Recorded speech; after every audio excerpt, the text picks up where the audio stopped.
And we turn to Norway as that country mourns the victims of Friday's bombing and shooting attacks and begins the court process against the killer. We start with a report from Carl Dinnen of Independent Television News in Oslo. The man in the red top, just about visible in the car park, is the killer.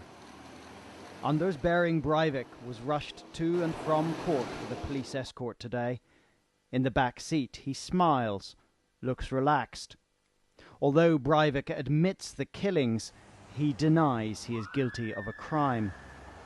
One small mercy today, the police admitted he had shot dead 68 people on the island of Utøya, not 86, as they had originally thought. The police and other rescue personnel had a very demanding task on the island just after they arrived, and it was necessary to give priority to those who were injured and to secure the whole area. In this complex situation, the number of deaths first reported were too high. Speaking from France today, Breivik's estranged father said he wished his son had killed himself.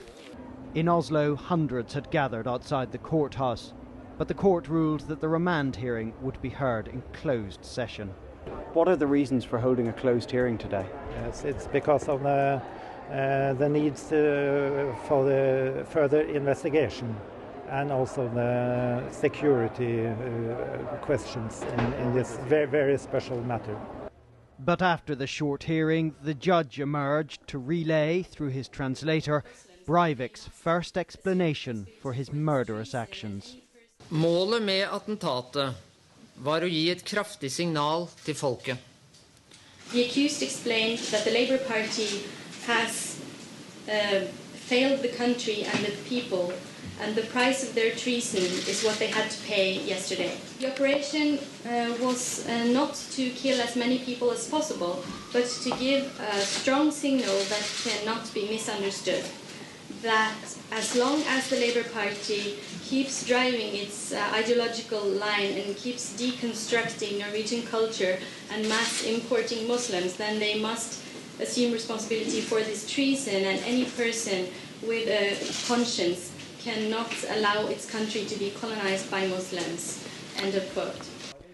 In court, Breivik also claimed there were 2 more cells in his organisation. While the police investigate his claims, he has been remanded in solitary confinement for the next 8 weeks. A short time earlier, at 12 noon Oslo time, there was a minute's silence. Norway's King, Queen and Prime Minister led the act of remembrance from the steps of the university. 1 minutts nasjonal stillhet.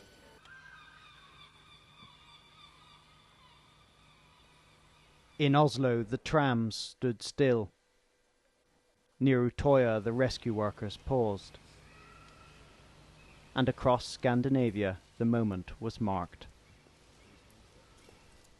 Then, by the field of flowers at the cathedral, some people began to sing the words of a famous poem written for the young people of Norway. Skaper vi menneskeverd, skaper vi fred. Den som med høyre arm bærer